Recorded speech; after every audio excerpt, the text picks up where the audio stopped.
მებით დღეს ჩვენ მეშვიდე კარზე გვექნება საუბარი კრედიტორთა ან მოვალეთა სიმრავლეზე ვალდებულებებში. ჩვენ შევეხებით მუხლებს 455 462. მუხლი 455 სოლიდარული უფლებამოსილება.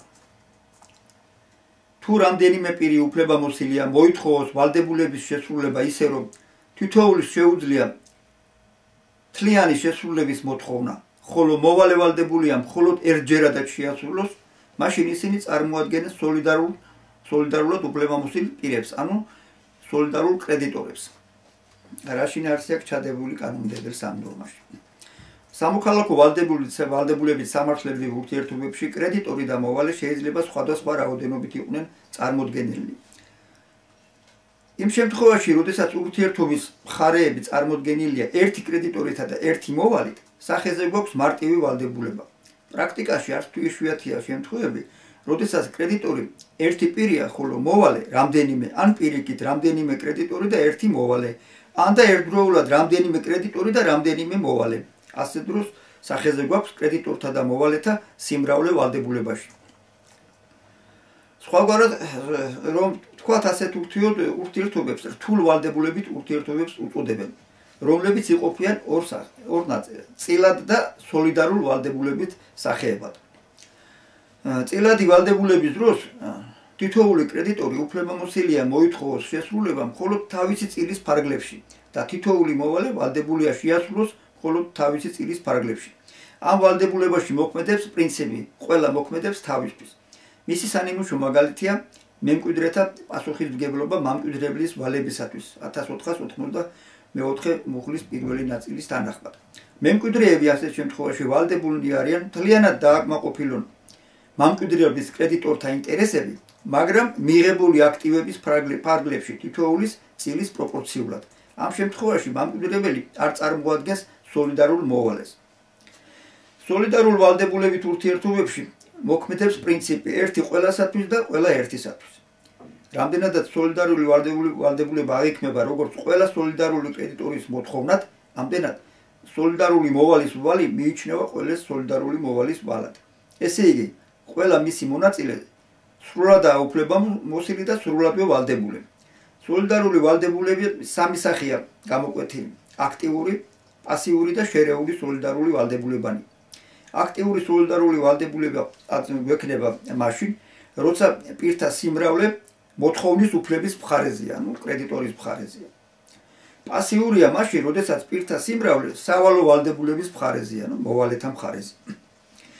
და შერეულია მაშინ, როცა პირთა სიმრავლე არის როგორც კრედიტორის, ანუ მოთხოვნის, ისე სავალო მოვალის მხარეებზე, ესე იგი, რამოდენიმე არის კრედიტორი და რამოდენიმე არის მოვალე, ესე შერეული.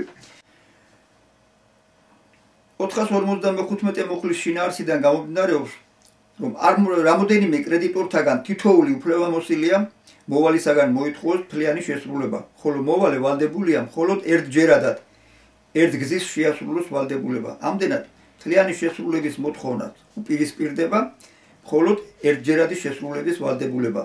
ნებისმიერული, რა თქმა უნდა, ნებისმიერი კრედიტორის წინაშე. 456 მუხლის სოლიდარული უფლებამოსილების წარმოშობის საფუძვლები. სოლიდარული უფლებამოსილება წარმოიშობა ხელშეკრულებით, კანონით ან ვალდებული საგნის განუყოფლობით.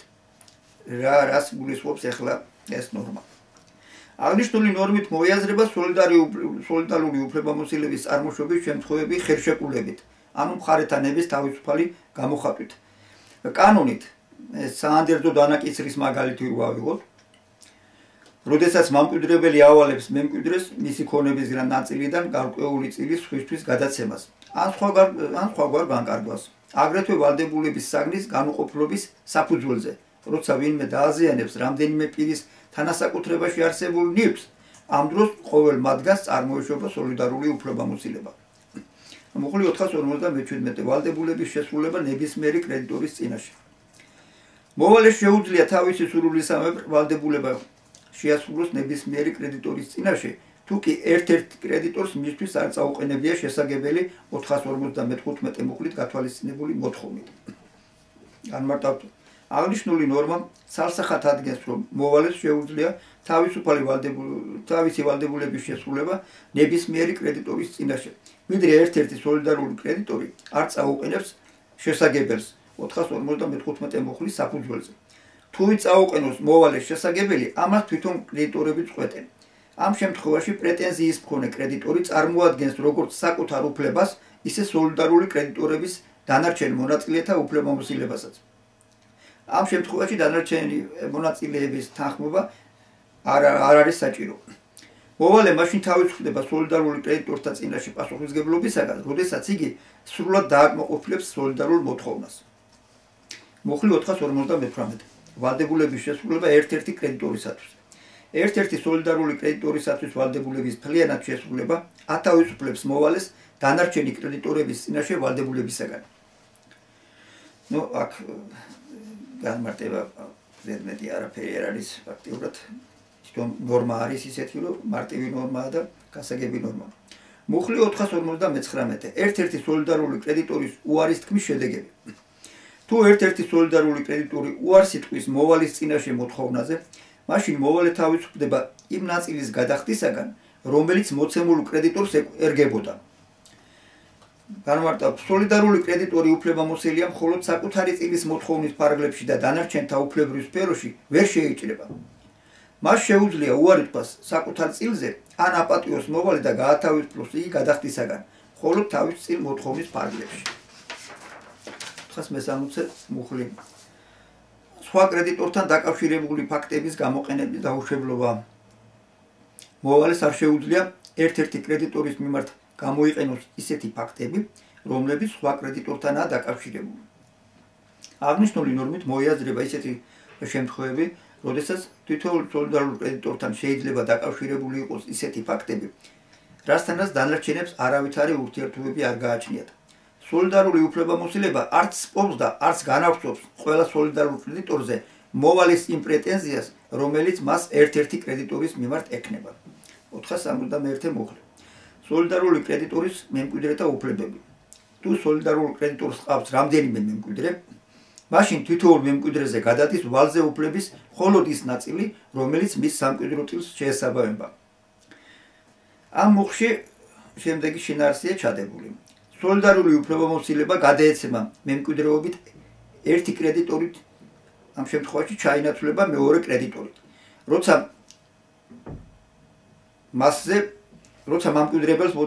მემკვიდრებელს რამდენიმე მემკვიდრე ჰყავს. ასეთ შემთხვევაში თითოეული მათგანი ხდება კრედიტორი და შესაბამისად თითოეულზე გადადის ვალზე უფლების მხოლოდ ის ნაწილი, რომელიც მის სამკვიდრო წილს შეადგენს, ანუ მის სამკვიდრო წილით განისაზღვრება. 462 მუხლი. სოლიდარული კრედიტორის მოვალეობა დანარჩენი სოლიდარული კრედიტორების წინაშე. ორნაწილიანია ეს მუხლი. ნაწილი პირველი სოლიდარული კრედიტორი, რომელმაც მოვალისაგან მთლიანად მიიღო შესრულება, მოვალეა დანარჩენ სოლიდარულ კრედიტორებს გადაუხადოს მათი კუთვნილი წილი. ნაწილი მეორე სოლიდარულ კრედიტორებს ერთმანეთთან ურთიერთობაში აქვს თანაბარი წილი, თუ მათ შორის სხვა რამ არ არის დადგენილი. განმარტავთ. თითოეული სოლიდარული კრედიტორის წილი განისაზღვრება მის მონაწილეთა შორის წერილობითი შეთანხმების საფუძველზე, ან კანონით დადგენილი წესის შესაბამისად. სოლიდარული უფლებამოსილების მთავარი თავისებურება იმაშია, რომ სოლიდარული კრედიტორი მოვალის წინაშე უფლებამოსილია არა მარტო საკუთარ წილზე, არამედ დანარჩენთა წილზეც და საერთოდ მთლიან მოთხოვნაზე, რაშიც ვლინდება მისი განსაკუთრებულობა.